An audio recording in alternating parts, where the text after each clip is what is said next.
Come on, hurry up and buy dessert for me and Freddie.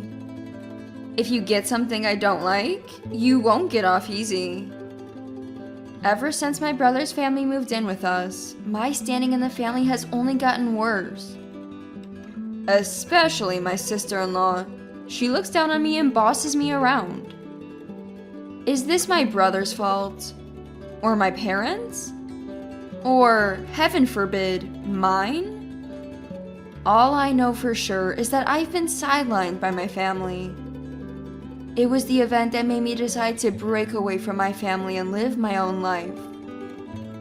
My name is Laura. I'm a 28-year-old single woman living at home. I work and sometimes help around the house, and on weekends I indulge in my hobbies and have a good time. I figure once I get married, I won't have this kind of freedom, so I'm enjoying my single life while I can. But my happy life was disrupted by an incident. That incident was my brother Edward, who married and left home 5 years ago, returning home with his wife Sharon and son Freddie. I've always had a hard time with Edward since we were kids. Especially in elementary school, Edward was the golden child, and I was always looked down on as a failure. Frustrated by this, I started studying hard and eventually began to do well. As a result, while I rose to positions like student council president, Edward became a delinquent and started skipping school. Edward and I always seemed to be at odds with each other. So when Edward told our worried dad James and mom Emma to stop bothering him and left home right after high school graduation, not going to college but getting a job, our home felt like a family of 3. 10 years after Edward left, he returned home once. Our parents, who had been worried sick, cried tears of joy at his return. But Edward, despite smiling, seemed to look down on us. Turns out he struggled in society but managed to start his own company and became the president. I was shocked to learn he had married Sharon and even had a child without us knowing. "Next time, bring your wife and grandson," Mom said tearfully. Despite nodding in agreement, it took Edward another 3 years to return. Since we hadn't exchanged contact information with Edward, we had no idea what he was up to. Still, when he returned with his family and their big luggage, our parents welcomed them with open arms and invited Sharon and Freddie into our home. In the living room, as they sat on the sofa, Dad prompted Edward for details. "What have you been up to all this time? You came 3 years ago, and then we lost touch again. It was lonely. Make sure to give us your contact this time." "I've been so busy, always meaning to come back, but it's been tough. Every time I thought about a break, I was just too exhausted to move." Edward gave a wry smile, and Mom looked worried. "Is your job that demanding?" "Well, I have to support the company. There's a lot of responsibility with employees to look after. And, well, I've run into a bit of trouble." Edward glanced at Dad for a moment, looking apologetic. "What's up? Speak up. We haven't been able to do much for you, but from now on we're here to support you." "Thanks, Dad. It's hard to say, but my business took a hit, and I had to sell the house. I didn't want to live in a rental, so can we 3 stay here? Of course we'll pay rent. How about $2,000? At that, Mom's face lit up. "Of course there's no need to be so formal. As a president, you sure talk different figures. I haven't been able to be filial until now, so let me do this much." After saying that, Edward turned a kind smile towards me. "Laura, I'm sorry I left you alone with Dad and Mom. I'm here now, so you can relax." Uh-huh. All I could do was nod. Despite claiming their business was failing, my brother's family had nothing but luxury brands. Especially Sharon. She seemed to spend a lot on accessories, making it odd that they'd only sold their house. Maybe I'm just biased against Edward, leading me to these assumptions. It's not just that I don't have good memories of Edward. I remember him doing some really awful things. But we're adults now. We should be able to act with some sense. I decided to avoid interacting with my brother's family as much as possible. But since then, it's been the worst of times. My parents started to suck up to Edward's family, and Sharon's attitude grew increasingly overbearing. Their son, 5-year-old Freddie, became my responsibility whenever I was home on weekends. "Hey, take care of Freddie for me." "What?" "I'm sorry, but I have plans today." "Why? We're putting $2,000 into this house. James and Emma are so agreeable. Why do you have to be so difficult? I'll have you thrown out of this house." Sharon's sudden attitude change shocked me, and I ended up taking care of Freddie. But being treated like that by my own family, it just made living together more unpleasant. I immediately talked to Edward about Sharon's behavior. "Hey Edward, can't you do something about Sharon's attitude? She's like, because we're paying $2,000, don't rebel." "That's right, isn't it? I'm paying $2,000 so Dad doesn't oppose me, and Mom doesn't make Sharon do any housework. Laura, you should respect us the same way." I thought I misheard Edward for a moment. But no, my hearing was fine. Edward was seriously saying this nonsense with a straight face. "That $2,000 is for Dad and Mom, not me. Want to give me an allowance too?" "No thanks. If this is what it leads to, there's no need to pay $2,000. It's creepy having a hierarchy in a family." "Huh, okay, I'll talk to Sharon about it." I thought Edward understood my point, but I was wrong. The next month, Edward stopped contributing to the house altogether. Then, Sharon started bringing home expensive groceries every day and said to Mom, "Your daughter said we don't need to contribute to the house. That puts us in a bind, doesn't it? We only know how to live luxuriously, so our food expenses might be too much." Mom glared at me furiously. "Laura, apologize to Sharon. Beg Edward to start contributing to the house again. Honestly, you're just a burden staying here." I was stunned to be treated like this by my own mother. Then I was dragged by Mom to Edward and Sharon's room to apologize deeply. Thinking that maybe this would change my parents' attitude towards me, I gave Mom $2,000. But Mom looked at me like I was a fool, saying, "Don't strain yourself," without a second glance. Knowing my income, yet still thinking of me as lesser than Edward, was heartbreaking. After all, Edward came back home because his business was failing and he sold his house. I think I probably have more assets than him. That's when I decided to get a bit of revenge on my brother's family, who caused all this before leaving the house. From then on, I did whatever Sharon told me to. Mostly it was Sharon giving orders, probably manipulated by Edward behind the scenes. Sharon waited until I left my room to drop a vase in the hallway. In an instant, there was a loud crash, glass shards scattered, and water everywhere. And there were beautiful flowers scattered all around. "Oh no, the hallway is all wet because of Laura!" Sharon yelled loudly, and then Mom came storming down the hallway, grabbing me by the collar and shouting, "What are you doing? You did this on purpose, didn't you? Just because you don't like Sharon, you can't tell right from wrong?" "It's not me, Mom. Stop it." No matter what I said, Mom wouldn't believe me and said, "I don't want to cook for someone who lies. Make your own dinner tonight. But don't you dare use the dining room, and clean up this hallway yourself." She looked at me with such disdain. Seeing Mom's eyes, I remembered my elementary school days. Whenever Edward got good grades, Mom would beam with pride. But if I didn't score perfectly, she'd look disappointed and say, "I can't expect much from you." Even after I started getting good grades, Mom never looked at me like that again.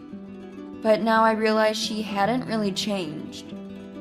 Maybe both Edward and I were victims. But that doesn't change the fact that Edward did terrible things to me, and even now he hasn't changed, trying to control this house as he pleases. I thought about reconciling with my family before cutting ties, but I realized it's impossible for me. I might be able to build a good relationship eventually, but the deep wounds I've suffered won't heal, and I can't bring myself to try that hard over a long span. I started preparing to leave the house immediately. As my status in the house dropped and Sharon looked down on me even more, she began ordering me around daily. Come on, go buy dessert for me and Freddie. If you get something I don't like, I won't let it go. What should I buy? Figure it out yourself. We only buy desserts from high-end patisseries. I'll be mad if you get something from a convenience store. Even though the rest of the family saw this, no one said a word. Even Freddie, who I initially thought was cute, would say things like, "Listen to Mama." While obeying Sharon and reflecting that children mirror their parents, a humiliating month passed. Then, one day after dropping Freddie off at preschool, Sharon brought 13 mothers of his friends home. Sharon gave Mom $500, saying, "Emma, could you please go out for a bit?" And Mom happily left. I was supposed to be at work, but I had a high fever this morning and had to call in sick. I just returned from the doctor that morning and couldn't go outside, so I was at a loss. Sharon then told me, "You stay here and work. Hurry up and serve coffee for 14 people. If your coffee making skills are bad, I won't forgive you." And joined the mothers in the living room. I made coffee for everyone and brought it in several trips. Then Sharon started complaining. "Can't you move more efficiently? You're so useless." I'm sorry. My apology only made her angrier. "You'll eventually leave this house and become a stranger. Can't you at least try to be useful while you're here?" I'm sorry. I kept my head down apologizing. When one of the mothers, a woman, said, "Hey, Sharon, what are you making her do? You can't just yell at her and force her to apologize." I recognized her. She was a senior from my law school days. "Senior Lita?" As I said that, Senior Lita's face lit up with a bright smile. "It is Laura. It's been so long I can't believe we're meeting here." "It's been a long time. So, you're the mother of one of Sharon's child's friends? Your child must have grown up a lot." "Yes, indeed. We haven't been in touch for a while." As we were chatting, Sharon interrupted us. "Hey, don't just stand there chatting." Then Senior Lita, with a look of disbelief, ignored Sharon and asked me, "Laura, you're not working as a housekeeper here, are you?" "No, I'm the daughter of this house. Sharon is my brother Edward's wife. We're living together." "Ah, I see. You're not at work today?" "I'm feeling unwell. I just got back from the doctor." Hearing this, Senior Lita's eyes widened and then hardened. "Sharon, what are you making someone who's sick do? Even if she's family, that's not right. And you, behaving so arrogantly when you're the one living off others." Sharon, taken aback by being scolded, quickly retorted, "What? Why are you getting involved in our family matters? This is so inconvenient." Senior Lita sighed in exasperation. Well, with that attitude, it seems Sharon's the one in a precarious position. Anyway, we can't be here bothering someone who's ill. I hope you reflect on your actions today, Sharon. She then stood up, headed towards the entrance, and the other 12 mothers followed her out of the living room. Sharon glared at me, grabbed my collar, and shouted, "This is all your fault! You stopped them all!" But at that moment, my head dropped painfully, my vision blurred, and I collapsed. When I woke up, I was lying in my bed. Mom sitting beside me, holding my hand. "Mom?" "Laura, I'm so sorry. Sharon left you there after you collapsed. I never thought she was like that. I'm really sorry for making you suffer." Mom apologized, but I couldn't bring myself to forgive her. Since Edward returned, I've been reminded of our childhood. Mom, you favored Edward when his grades were good, and then me when mine improved. Is all that matters to you excellence? No, it's not like that. Maybe in the past, yes. I didn't want to lose to my friends whose children were excelling. So, it's just changed from test scores to how much money we bring into the house, right? I can't see you as my mom anymore. I shook off Mom's hand and sat up. That's not true. Mom's eyes filled with tears, but it was too late for regrets. Sorry, but I'm leaving this house. You can't treat Sharon like your daughter. I'm cutting ties with you. Please reconsider. We'll reflect on our actions. We'll take only $500 from Edward, just like you, and share housework equally to avoid any hierarchy. I wish you'd said that sooner. When Sharon broke the vase, you immediately took her side without listening to me. At that moment, I stopped considering you and this house as my family. That's not true. Mom covered her face with her hands, shocked, and started crying. I pressed on. When I was in elementary school and Edward was in middle school, he introduced me to one of his friends and told me to date him. I refused, but Edward grabbed me by the collar and threatened in a scary voice to reveal my embarrassing secret if I didn't. I haven't thought of Edward as family since then. There was such a thing? Why didn't you tell me? You only believed Edward, didn't you? I dated his friend but focused on my studies, refusing to meet him. Only when I got good grades did you finally notice me. That relationship naturally fizzled out. That's terrible. Mom's face turned pale, seemingly unable to accept the reality. Also, I'm going to demand compensation from Sharon. She can't get away with all the verbal abuse and unreasonable demands. As a lawyer, I'll make sure Sharon is held accountable according to the law. Mom left my room weakly, apparently unable to say anything more. Then, after a while, Sharon entered my room. Laura, I'm glad it wasn't serious. From now on, I'll be more considerate of you, so... Did Mom tell you about the compensation? Your apology won't change my mind. As I spoke coldly, Sharon's expression changed, and she vented her anger at me. What? I'm trying to reflect and change my heart. Don't you get it? Do you call that a repentant attitude? No matter how many times you apologize, I'll never believe it's sincere. Please leave. If she were truly repentant, she would strive to be forgiven. But Sharon clicked her tongue and left the room, saying, apologizing was a waste. I'd rather receive proper compensation than accept a half-hearted apology. I have no intention of forgiving Sharon. Despite still feeling unwell, I packed my things that day and left the house the next. I had secretly installed small surveillance cameras inside and outside my room after my brother's family moved in and started behaving arrogantly. I was leaving the house, but I wanted to make them pay. I always recorded conversations with Sharon on a voice recorder, gathering various evidence. Grabbing me by the collar could be assault, and threatening to kick me out of the house and making unjust demands could constitute coercion. Though it was a family matter, the police weren't eager to get involved. So I decided to claim damages for the mental anguish Sharon caused me.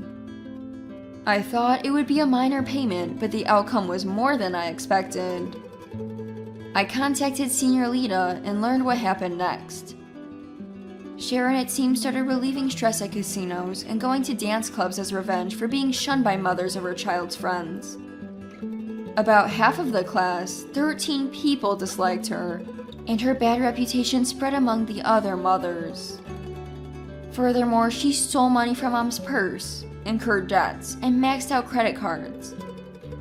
Edward, furious, sold all of Sharon's branded goods, which led to her exploding in anger. Every day, the couple had huge fights, causing Freddie to cry a lot. Dad took care of Freddie and apparently kicked the couple out of the house. Even as Edward's business faltered and he was begging banks for loans, My demand for compensation set him into a panic. I don't care what happens to them, but I do want them to pay the compensation. It took time, but once the money was transferred, I blocked my parents' and brother's phone numbers. I'll never see them as family again. Now, I'm focusing on my work and valuing my time more than ever. Being estranged from my family might disadvantage me if I marry, but it's better than tolerating unpleasant people. Maybe someday, someone who doesn't mind my estrangement from my family will appear. Believing in such a meeting, I've decided to keep looking forward.